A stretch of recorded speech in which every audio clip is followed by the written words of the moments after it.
Takže ahojte, vítajte u podcastu číslo 2. Pokračujeme, poprvom nebol útrum, mám tu dnes špeciálneho hostia. Vítaj, povedz nám teda tvoje jméno. Ahoj, já jsem Julča, jsem z Čech a jsem tady vlastně taky z IPS programu v Bundestagu. Takže Julča, ja tu mám pripravených zo pár otázok pre teba. Začneme takými všeobecnými, že teda odkiaľ si, čo si študovala a čomu sa venuješ. Tak já jsem teda z Česka a pocházím z Plzeňského kraje, z jedné vesničky kousek od Plzně. A já pořád studuju, jsem teď vlastně na konci prváku na magistru a studuju na Karlově univerzitě v Praze obor překlad a tlumočení čeština-němčina. A i tomu vlastně česko-německému světu se hodně věnuju, je to takový můj koníček, já jsem předsedkyně Česko-německého fóra mládeže a účastním se hodně často takových česko-německých projektů, to je takový má jako srdíčkový, ale taky ráda sportuju, tady mám i kolo, jezdím na kole, takže tak. Super, tak ako vidím, že máš toho veľa, ako činností, aj teda s Nemeckom spojených. A povedz mi teda vlastne, že ako si sa dozvedela o programe IPS a k tomu vlastne pridám, že súčasťou teda prihlášky na IPS je aj ústny pohovor, tak či by si vedela povedať aj, jak tvoj ústny pohovor prebiehal? Já jsem se o IPS dozvěděla někdy v roce 2024 a to jsem byla zase na jednom česko-německém setkání, to bylo Fachfórum od jedné česko-německé organizace a tam přišla jedna naše alumny z Česka a oslovila mě. Říkala, ahoj, já tě znám, jsem alumny z IPS a myslím si, že by si se na to hodila. Nechci si přihlásit? Jsem byla jakože, jo, proč ne? Ale já jsem ještě neměla v tu dobu hotovýho bakaláře, což je podmínka pro přihlášení, takže jsem vlastně musela ještě rok čekat, než jsem se mohla přihlásit. A pak jsem se teda přihlásila s tím, že to čekání bylo strašně dlouhý. My jsme vlastně podávali přihlášku, to bylo někdy do konce července a pak jsme až někdy do října čekali, nebo myslím si, že ten pohovor byl dokonce až někdy v listopadu. A na ten pohovor jsem přišla a já jsem si tam s nima tak jako povídala, všechno jsem jim tam řekla, všechno jsem se naučila, všechno jsem věděla. A pak jsem jim řekla, na to nezapomenu, že jako zvíře roku je nějaký červený jelen a na to mi odpověděl předseda té výběrové komise, jo, zvěřinu to já mám rád, takový zvěřinový guláš. To se na něj podívala a říkám, víte, já jsem vegetariánka. Tak to bylo dobrý, tak to bylo takový, jakože se tomu všichni zasmáli. Ale jinak ten pohovor byl v pohodě, bylo to v Praze v Goethe institutu a bylo to relativně chytrý. Já jsem měla pocit, že chvilku už ani nevěděli, na co se mě jako mají ptát. A zároveň jsem vlastně byla poslední, který měl, nebo kdo měl za tu naší skupinu těch států, protože nás vybírají, že jo, společně, tak jsem byla úplně poslední, kdo byl na tom pohovoru. To najlepšie na záver. Jo, to právě řekl ten předseda taky a to mě potěšilo. No a vlastne na ten pohovor si sa akým spôsobom chystala, že predpokladám, že si sa asi učila nejak, že politický systém v Nemecku a tak, ale pozerala si napríklad aj aktuálne dianie v Nemecku, alebo aké stránky si možná po videa pozerala, aby si sa pripravila? Z tohohle já mám takovou tlumočnickou průpravu, protože my vždycky na hodiny tlumočení musíme mít aktuality. A nikdy nevíš, jestli se tě ta vyučující zeptá nebo ne. Takže sleduju jakoby kanály, Tagesschau nebo prostě různý ty zprávy. Takže určitě aktuální dění. A potom jsem se učila i co se týká prostě zákonodárný proces, Bundestag, kolik je tam křesel a všechno k tomuhle. Plus vlastně můj kluk, tak je Němec a on dřív taky pracoval v Bundestagu. On dělal vlastně toho výzkumného pracovníka nebo specializovaného pracovníka a ten mi řekl takový ty fun facty. Něco, co jako, se úplně jako nenaučíš, nebo co třeba najdeš v nějaký jako odborný knížce. A myslím si, že to mi taky hodně jako pomohlo a že jsem i s ním mohla probrat různý ty aktuální jako věci, že tenkrát co to bylo, tam bylo něco jako Schuldenbremse nebo něco takového se probíralo, tak jsem jim tam řekla, jak mě to rozčiluje a tohle, že jsme se nad tím rozčilovali a co jim přišlo, že vážně, tak to bylo vtipný. Tak si urobila na nich teda super dojem, no. Asi jo. Ale vlastne takže tým, že ty máš toho teda priateľa, čo v tom Bundestagu bol nejaký čas, tak dá sa povedať, že si mala aj taký náhľad, že nejaké také tipy, že čo ťa má aj očakávať, alebo čo ti on napríklad, že možno poradil alebo povedal, že sa máš pripraviť alebo spraviť? Tipy jako takový mi asi nedal, protože přece jenom to naše praktikum nebo ta stáž, tak je něco jiného. On tam byl prostě jako zaměstnaný a dělal vlastně, jo, možná dělal něco podobného jako my, ale to zase, my jsme nevěděli, u jaký politické strany budeme a on byl u jiný, než jsem byla já a i se zabýval jinýma věcma, takže on mi třeba říkal, jo, to je jedno, jak tam budeš oblečená, nebo jo, menza je drahá, nebo takhle, nebo mi vyprávěl, že jsou tam ty tunely, který už znám, že jo, všechny ty jako cestičky a to, takže to mi vyprávěl, ale jinak jako Ano. moc ne. Tak Bundestag je celý prevrtaný. Podsklepený, jo. Tam väčšinou všetci akože tajnými tunelmi chodia, pasážami a podobne. No a takže bola si na pohovore, zase si asi nejakú dlhú dobu čakala a potom si teda dostala odpoveď, že áno, zobrali sme vás, teda že super. A povedz také teda prvé nejaké dojmy alebo zážitky, že prišla si do Berlína, alebo teda prvý deň v Berlíne a potom prvý deň v Bundestagu, že aké boli dojmy, pocity, zážitky? No já jsem z toho byla strašně nervózní, protože vlastně spousta lidí tady, co je, tak už mají hotovýho magistra a často třeba se přihlásí, protože neví, co budou dělat dál.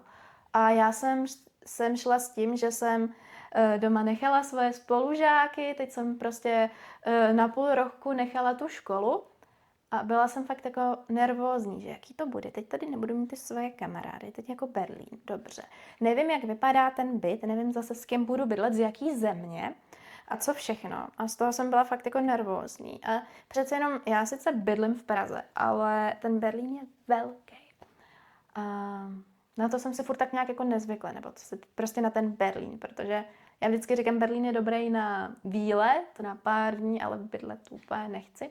Ale pak jsem teda přijela do Berlína a se spolubydlící to pak dopadlo tak, že jsem se stěhovala, protože to úplně jako neklaplo, co se kulturních rozdílů a všeho týká. Treba asi aj povedať to, že my sme dosť multikultúrne poprepájaní, že teda máme tých spolubývajúcich alebo spolubývajúce vážne z rôznych krajín. Ale asi je to aj zámer, že sa nás snažia tak, akože aby sme sa dostali do kontaktu s tou inou kultúrou. Na jednu stranu je to dobrý, poznáš jinou kulturu, na druhou stranu, když spojíš dvě úplně odlišné kultury, tak se to pak hodně jako střetává. A já jsem bydlela s Libanonem, což je striktně jako věřící země, což Čechy prostě nejsou, my jsme ateisti. A tam byl moment, kdy já jsem fakt jako s tou vírou byla tak konfrontovaná, že mi to bylo prostě nepříjemný.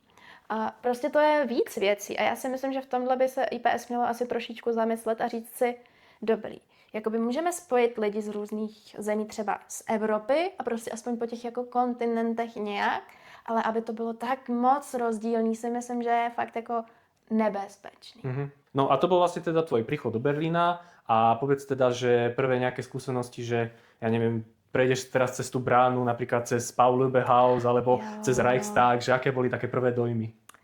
To mě to ze začátku přišlo všechno strašně veliký.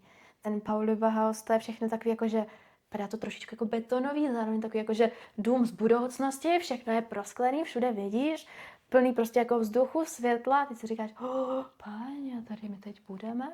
Takže to bylo jakoby, to bylo hezký vlastně ten první dojem. A pak, že jsi v tom Reichstagu, to je takový prostě ten znak toho Německa, prostě Bundestag, teď ta kopule a teď to velký. A kolikrát ti ani nedojde, že vlastně tam seš, jak chodíš skrz ty tunely. Že dosť často má človek pocit, že je v takom aj bludisku, že Jo, stačí zle odbočiť a už si úplne v inej budove. To je fakt jako labirint, to je šílený. Co mi na tom trošku vadí je, že v každé místnosti je jiná teplota, jiný vzduch a pak jakoby chvíli je ti zima, chvíli je ti horko, nevíš, jak se máš oblíct, pak když ven, tam je zase jako jiná teplota. Takže to pak člověk je chvíli nastydlej, protože prostě všude je jiný vzduch. Ale tak to se dá taky těžko regulovat, když jsi prostě v hodně různých budovách. Ale jo, přišlo mi to, tak když jsme vlastně nám byly vystaveny ty průkazy do Bundestagu, si pak člověk přijde tak jako důležité, jo. Máš prostě tu kartičku stejnou jako ty poslanci, teď tam chodíš s tou kartičkou, potom Bundestagu jdeš, pípneš se a prostě si tam můžeš chodit, kde chceš. A nemusíš čekat frontu jako turista, když chceš jít Žádná do té bezpečnostná kontrola. Jo. Takže to pak si člověk přijde tak jako privilegovaně. No.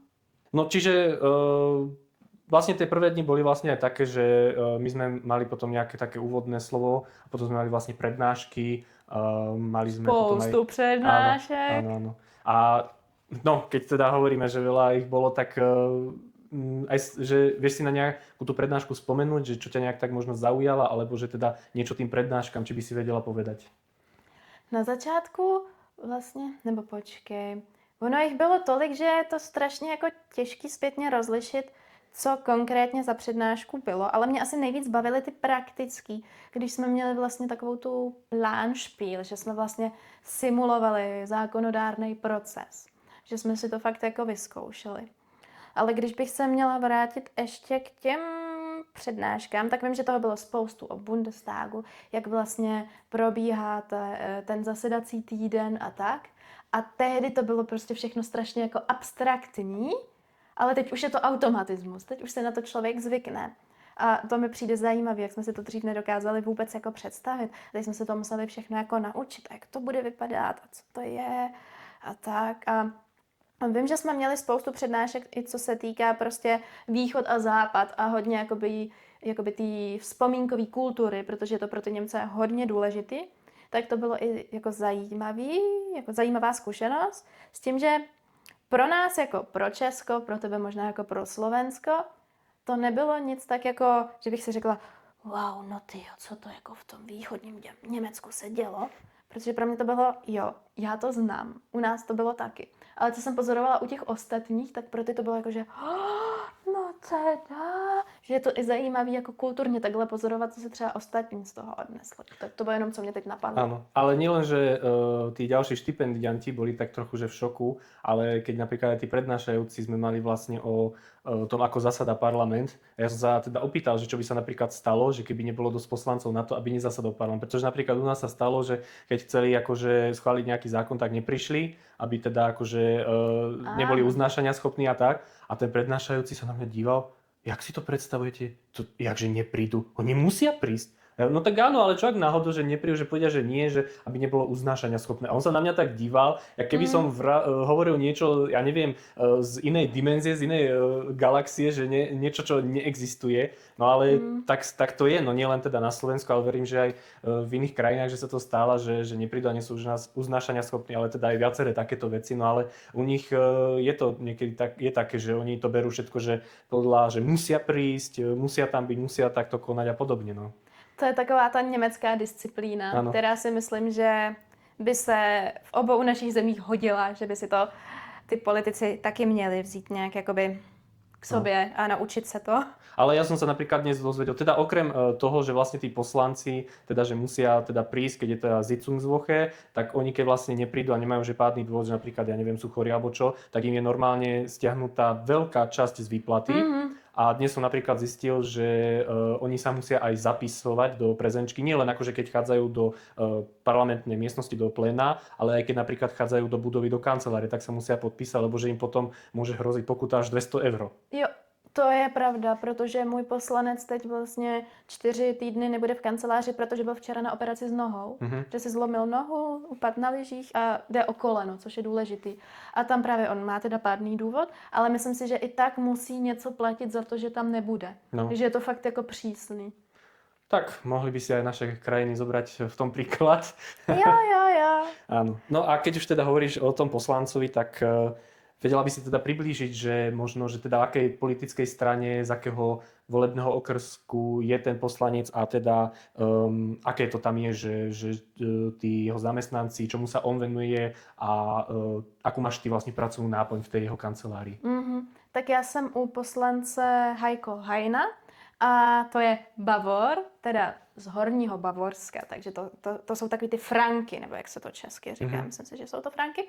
A je to volební okrsek Hof-Wunsiedl, takže fakt úplně nahoře v Bavorsku. A já už jsem se tam byla i podívat, je to tam hezký, takový roztomilý. A jak už teda jsem říkala, Bavor, takže jsem za CSU, což je vlastně součástí Union CDU-CSU. A náplní práce mýho poslance jsou vlastně daně. On je ve finančním výboru, kde se specializuje na daně A německý daňový systém, To je velmi to sexy téma. je mňaminka, takže já se nevyznám v českých daních a teď musím číst a dělat rešerše na německý daně. Nejenom, že je to se slovní zásobou úplně jiná němčina a úplně něco jiného, ale ještě jako tomu porozumět a najít si nějaký jako ekvivalent nebo něco, s čím to srovnáš, to je strašně těžký. Takže mi kolikrát fakt trvá, než se jako do toho začtu, než to pochopím. I jakoby, co se týká prostě nějakého toho slovního ekvivalentu, protože jsem, jak se tomu říká, prostě studuju jazykovědu, takže i tohle jakoby mě zajímá. Takže to je trošičku jakoby složitý. A pak je ještě v petičním výboru, kde se taky zabývá daněma a ještě je ve výboru pro vnitro, nebo jak se tomu říká. A tam nemůžu. Však kludně můžeš podat i po německy. Jakoby Innenausschuss. Innenausschuss, ano. Takže vlastně v Innenausschussu a tam my nesmíme, protože je zakázané, Ano. že nemůžeme do některých výborů. Vlastne my si nemôžeme do vnútorného, obrany A rozpočet. a rozpočet, áno. To máme akože zakázané. Ale ostatné môžeme teda, pokiaľ sa zapíšeme. No ale vlastne my, než sme teda, keď sme boli teda prijatí, tak sme dostali aj teda nejaký formulár, kde sme mali napísať teda našu preferenciu, že kde by sme chceli byť teda zaradení. A ty si teda napísala, že chceš byť vo financiách alebo v CSU? Ne, já jsem nenapsala ani CSU nebo CDU a ani nic z toho, čím se teď zabývám, ale já to beru jako výzvu. Jsem vlastně ráda, že jsem u Union. Já jsem původně chtěla být u sociálních demokratů, protože je mi to asi názorově blíž. Ale jsem za tu Union ráda, protože je zajímavý znát i jakoby ty jiný názory. A nejsem úplně vpravo, tam, kde bych ani nechtěla být, a jsem spíš jakoby vpravo uprostřed, co se názorově jakoby té strany týká, což je vlastně taky zajímavý. A já jsem spíš tematicky jakoby vzdělávání, dobrovolnictví, výživa, zdravotnictví. No a nemám ani jedno z toho, že jo. Takže v tej kancelárii teda robíš rešerš. Zistuješ nejaké informácie k zákonom a potom teda nejak píšeš o tom poznámky a čo ešte napríklad robíš, že možno nejak, že sprevádzaš aj na termíny, alebo čo ešte napríklad v tej kancelárii máš ako pracovnú náplň? No vlastně asi se ještě vrátím k té otázce, jaký je to u mě v kanceláři, protože vlastně je tam jedna vedoucí té kanceláře a jeden odborný pracovník a ty jsou skvělí. Ty mám fakt ráda, jsou hodný a nic bych neměnila.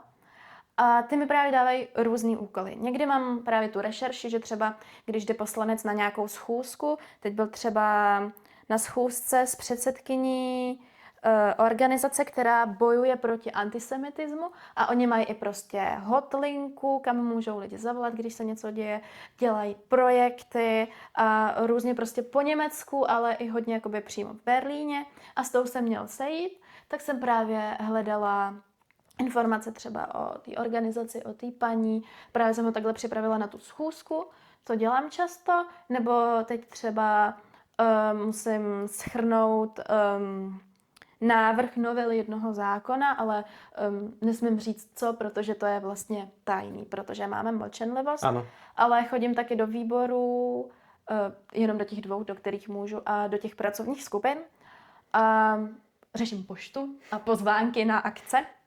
A jinak je to různý, ono záleží hodně. Nebo už jsem i třeba formulovala odpověď na jeden e-mail, který se týkal financování jednoho projektu.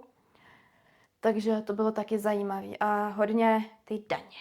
Teď bylo třeba Ehegattensplitting, takže k tomu jsem musela udělat rešerši. Entfernungspauschale, k tomu jsem musela udělat rešerši. Teď byl Eigentumssteuer, k tomu jsem musela udělat rešerši. A to je fakt tak jako široký téma, ty daně. Kdyby mi měla růst hlava, jak mám takovýhle balón plný jenom daní.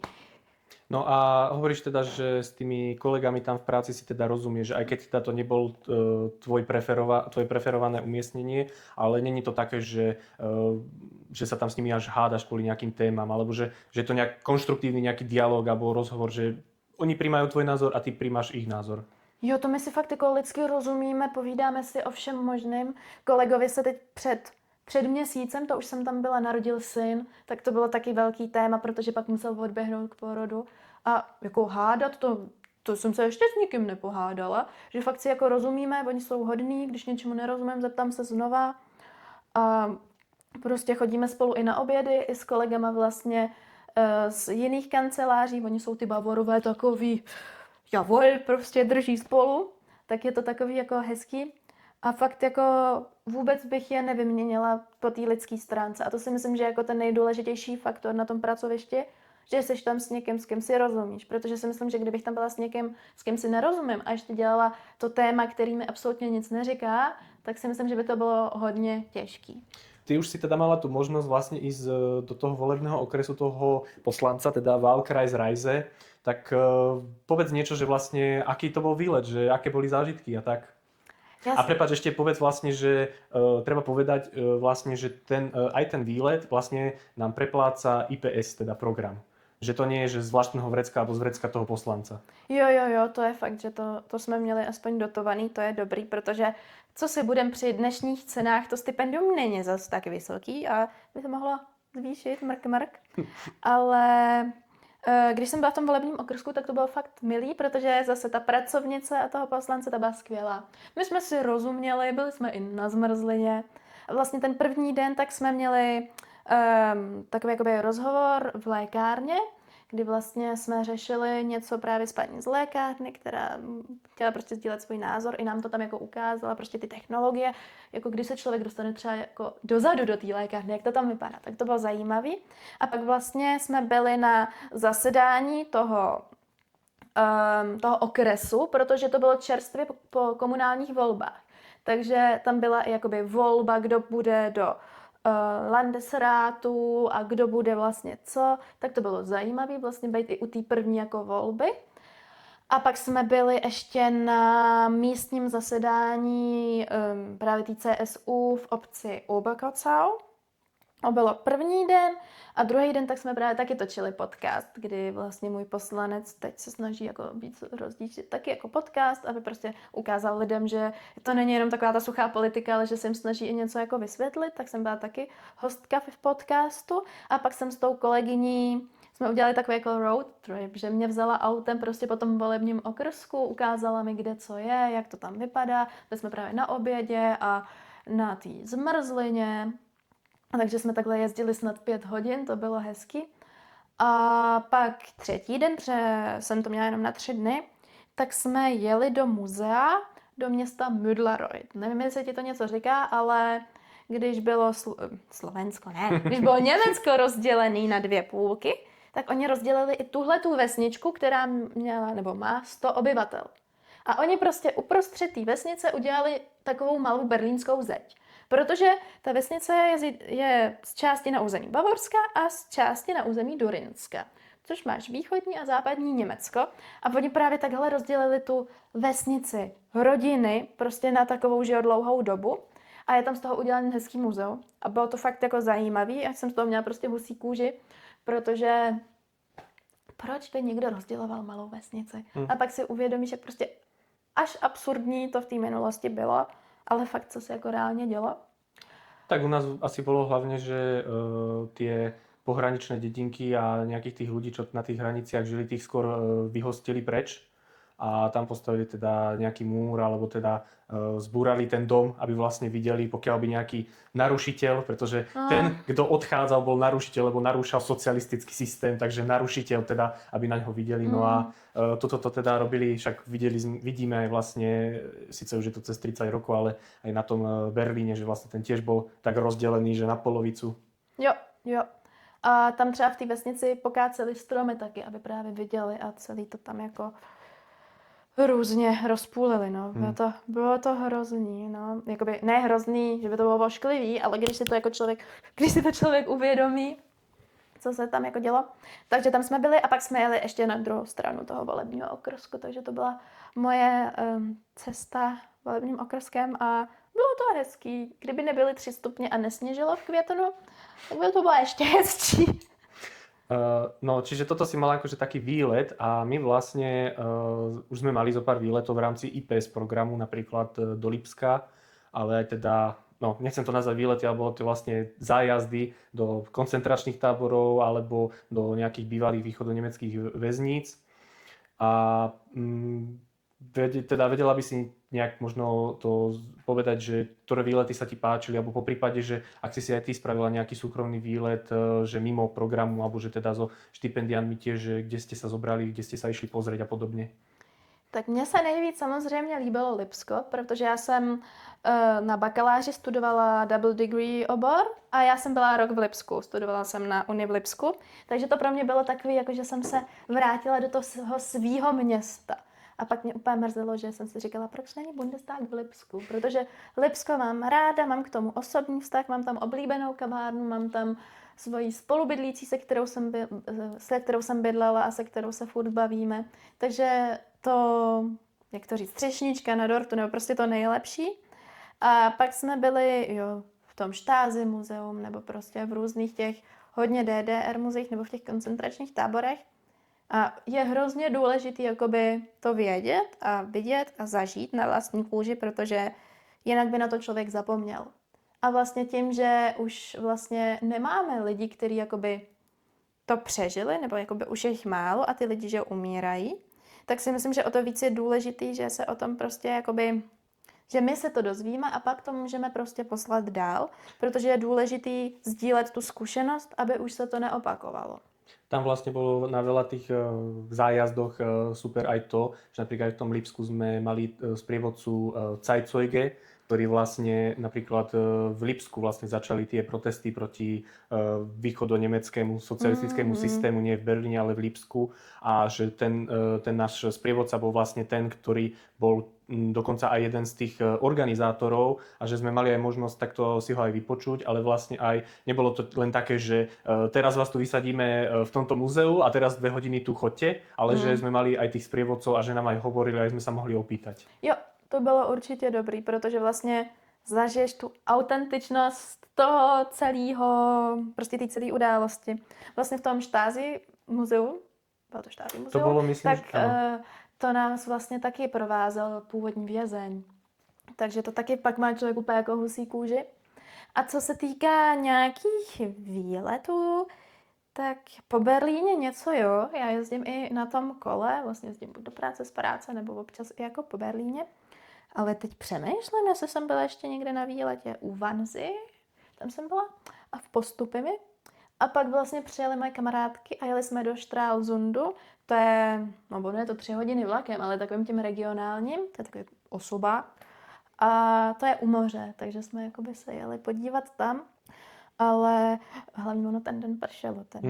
Ale jinak to bylo hezký a jinak přemýšlím, jestli jsem ještě někde byla. Asi ne, ale určitě se asi chystám do Hamburku, kde mám kamarádku a pak do Bavorska, protože můj kluk bydlí v Bavorsku, teď teda bydlí v Budapešti, takže spíš jako lítám do Budapešti, ale pak vlastně zase budu jezdit do Bavorska.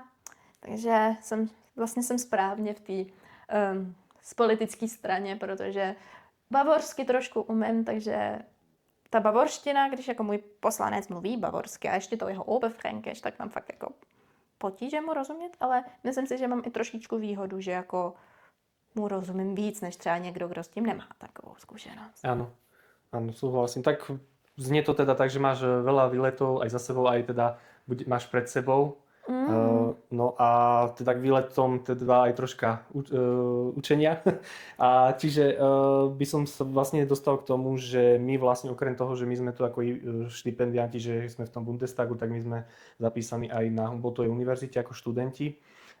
Mal si teda možnosť ísť na nejakú prednášku, alebo si sa prihlásila na nejaké semináře a tak, a či ich teda aj navštěvuješ a aké to je? Já jsem se zapsala jeden seminář, který se jmenuje, jak to říct nějak nejlíp česky, Změny v gramatických struktuře slovanských jazyků. Zní to komplikovaně, trochu to komplikovaný je, ale mě to zajímalo, protože jsem se říkala, že by to mohlo být něco pro mě.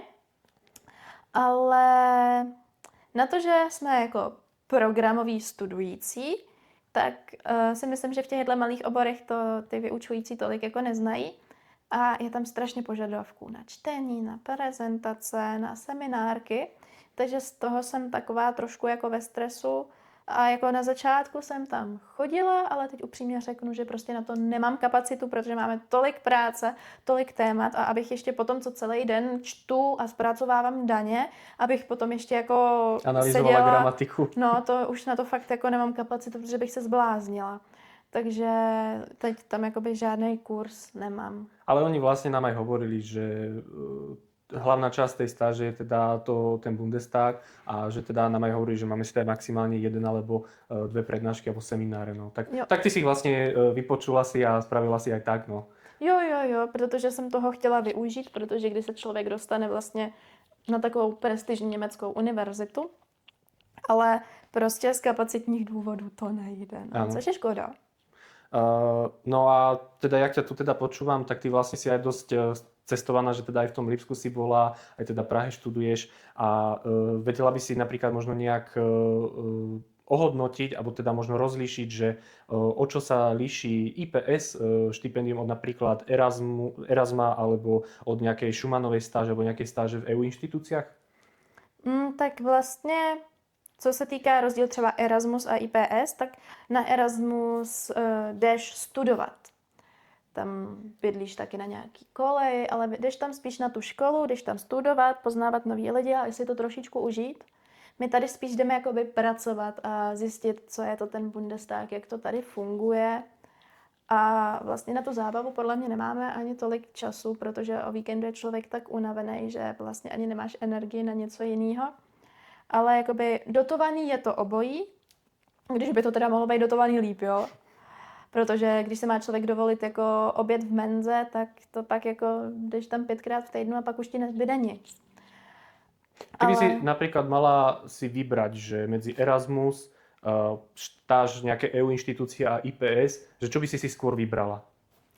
To těžko říct, protože Erasmus mě čeká teprve příští semestr, takže si myslím, že bych na to dokázala líp odpovědět až za půl roku, nebo za 3/4 roku, ale podle mě záleží na člověku a na tom, co pro toho konkrétního člověka je to nejlepší, protože když je někdo pořád jakoby studující, tak je jasně relevantní pro toho člověka ten Erasmus. Chceš poznat nový lidi, chceš se třeba naučit ten jazyk, poznat novou zem, novou kulturu, jo, něco se tam naučíš, ale zase pro někoho, kde už třeba je po té škole a třeba potřebuje nějaký pracovní zkušenosti, tak si myslím, že je zase dobrý to IPS.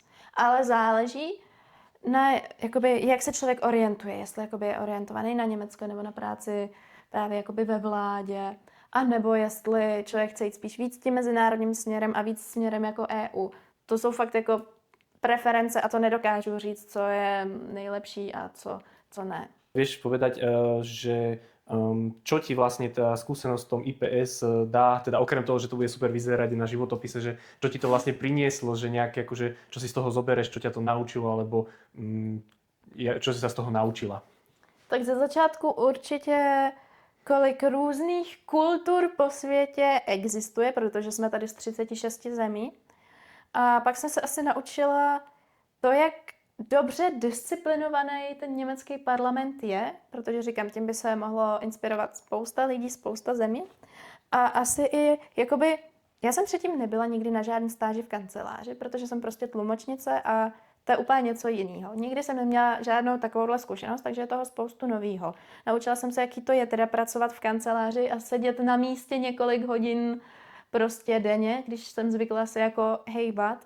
Naučila jsem se spoustu o daních a spoustu německých slovíček, který se týkají daní. A i vlastně, jo, nějak jako ten průběh toho, jak to funguje, když jakoby zasedací týden, nebo když není zasedací týden a že vlastně můžeš mít i home office, že můžeš být doma na home office. A myslím si, že asi ještě i budou věci, které se naučím. A doufám, že jsem se naučila i jako líp německy. A jsem zvědavá, no, co ještě přijde. Áno, takže povedzme teda, že stojí pre teba, alebo sedí pre tebou niekto, kto by sa tiež chcel prihlásiť napríklad na budúci rok. Čo by si mu napríklad povedala alebo poradila, že na čo sa má prichystať, čo má spraviť alebo čo ho očakáva? To já vždycky říkám, žádné očekávání, žádné zklamání a když člověk nic nečeká, tak pak může být jenom pozitivně překvapený. Takže od očekávání radši nečekejte nic, protože pak to může být jenom dobrý. A jak se připravit, tak určitě prostě číst, co se aktuálně děje v Německu, a nebo prostě v Bundestagu, co jsou ty aktuální témata, nebo čím se prostě i ty lidi zabývají. A jestli prostě se zajímáte o Německo a o ty bilaterální nebo prostě multilaterální vztahy, tak do toho určitě jděte. A jakoby kdy jindy se dostanete do německého parlamentu a kdy jindy můžete být součástí. Si myslím, že je zkušenost, která jakoby je nenahraditelná a která je jakoby, jak se to říká, einmalig, jako jedinečná. Takže pokud to máte, pokud máte tu možnost, tak se přihlašte. V mém případě je to vždycky tak, já se někam přihlásím a říkám si, buď to klapne, nebo ne. A vždycky mě vzali všude, kam jsem se přihlásila. Takže jako nikdy to nemůže být, nikdy nemůžete nic ztratit, můžete jenom získat. V tomhle případě můžete získat ještě spoustu zkušeností, spoustu nových známých, kamarádů a i třeba nějakou lepší jazykovou výbavu. No, počuli sme teda veľa pozitívnych vecí o stáži, zážitkoch a podobne. A na záver by som možno tak sa ťa opýtal, že na nejaké negatívne vlastne veci, že čo by si povedal, že je také negatívum alebo mínus, nielen teda IPS, ale celého toho teda, že možno aj Berlína, alebo teda aj teda IPS, aj celého toho zážitku, čo tu je? No to negativních věcí, to už mám taky trochu víc, ale tak co se týká Berlína. Já to město nemám ráda, protože prostě je to veliký, je tady spousta lidí z různých zemí, ne vždycky jsou ty lidi milí, ne vždycky se na tebe hezky koukají, prostě často lidi k tobě přijdou, chtějí peníze, nebo jsou prostě zdrogovaný, opilí, křičí a já se prostě necítím v tom městě bezpečně. Co se týká MHDčka, tak to tady taky nefunguje tak dobře na to, kolik to stojí a na to, jak velký to město je. Co se týká IPS, tak no, IPS tým, nebo prostě jsou lidi z IPS týmu, kteří jsou skvělí, pak jsou lidi, kteří se řídí pravidlama na papíru. Treba a to je povedať, že svatý. teraz myslíš IPS tým, akože tí, čo to organizujú, Jo, čo jo, jo, nám jo. akože chystajú tie veci a tak, nie ako IPS, že tí štipendianti. Ne, to. Ale To tak ne, asi teď aj tam myslím sú jako možno IPS nejaké tým. negatívne. A já si myslím, že jako někdy jasný pravidla, důležitý, nebo prostě to, co je napsáno v nějakém tom IPS kodexu, ale já si myslím, že někdy by to chtělo trošičku víc lidskosti a ne jenom jakoby to, co je černý na bílým. Že to si myslím, že tady jako občas trošičku chybí. A i co se týká toho, jakoby, já si myslím, že jsme byli na začátku hodně přehlcený. My jsme měli program od 8 do 4, plný přednášek a prostě teď máš různý témata během jednoho dne a teď to musíš prostě zpracovat a ještě po tobě chtějí milion dalších věcí, přípravy a všechno možný a to si myslím, že je fakt jako náročný. A i co jsem říkala pak, to mixování těch kultur, když spolu lidi mají bydlet, to mi taky nepřijde úplně taky jako chytrý, dobrý. No. Asi aj teda tie financie si spomínala. Jo, to by fakt jako chtělo trošičku přidat, protože jako kolega nebo poslanec ti řekne, půjdeš se mnou na oběd a jako máš mu říct, promiň, já si to nemůžu dovolit, když jakoby jídlo v menze stojí 10 €, ale jemu to odečtou z diet. My si to musíme platit sami. A fakt jako já si upřímně nemůžu dovolit prostě chodit na jídlo do menzy, protože prostě to nejde. No, život v Berlíně je drahý. Tak je aspoň tá výhoda to, že to ubytovanie nám oni zabezpečia, lebo napríklad, keď sú tie stáže na európskych inštitúciách, ty dostaneš nejaký grant a za ten grant si musíš aj ubytovanie vlastne zaplatiť. To je pravda. To jako v tomhle jsme měli výhodu, že jsme to vlastně vůbec nemuseli hledat a jenom nám přišel e-mail, bydlíte tady. Takže to bylo dobrý, no. A fakt si jako, chtěla bych říct, jako, abyste si toho nenakládali tolik, že jako sice tady máme spoustu inputů, spoustu všeho, ale mě to pak třeba odnesli záda, pak jsem byla na nemocenský, nemohla jsem se hejbat, nemohla jsem dělat nic. Že jako, aby si toho člověk nebral tolik, jak v té škole, anebo prostě mimo, protože pak jakoby vám selže to zdraví a stejně nemůžete dělat nic. A to bylo tak jako nepříjemný. Takže si to člověk musí umět i nějak jako rozložit, no, což je prostě těžký, když pak ten IPS tým to nabombí tak, že jako si myslíte, jako, že jsem robot, nebo jak to mám zvládat, pak vám tam nedají ani k dispozici mikrovlnku a musíte měsíc a půl jíst studený obědy, jo? Protože můžete jít přece do menzy, dobrý, tak nám na to nejde peníze. Takže, no, občas je to plus, občas je to mínus, no. Áno. No, je tam to, že vlastne bez toho, aby sme my si nejak pridávali viacero prednášok alebo teda nejaké naše vlastné výlety, tak v rámci toho programu je ten program dosť plný. Je tam toho dosť. Jo. Co je? Dobre, máš ešte nejaké záverečné slovo? Nejaké, čo by si chcela ešte dodať, zhrnúť, povedať? Podle mě už jsem řekla všechno. Já děkuji za pozvání. Jsem zvědavá, Ja ďakujem, že si prišla. jsem zvědavá, jaký to bude mít dopad nebo jaký to bude mít vliv. Doufám, že to ostatní bavilo, že to bylo přínosné. A těším se na to, až si to taky sama poslechnu a jsem zvědavá, jaký budeš mít další hosty a co ti řeknou k tomu třeba ostatní. Áno. Ďakujem, že ste sa teda pozerali. Táto epizóda bola teda česko-slovenčine. Ďalšie epizódy, keď teda už budú skôr buď v nemčine alebo v angličtine, ale to už budú možno aj skôr pre tých, čo teda sa chcú prihlásiť na to IPS, a keďže hlavnou podmienkou je teda dobrá znalosť nemčiny, tak by teda mali byť schopní si to vypočuť alebo teda pozerať. Alebo pri najhoršom je tam aj možnosť tých tituliek, čo umelá inteligencia prekladá, takže aspoň niečo tam je takéto. Takže ďakujem ti veľmi pekne, že si prišla. Rádo se stalo. A uvidíme sa teda pri ďalšej epizóde. Ahojte. Ahoj.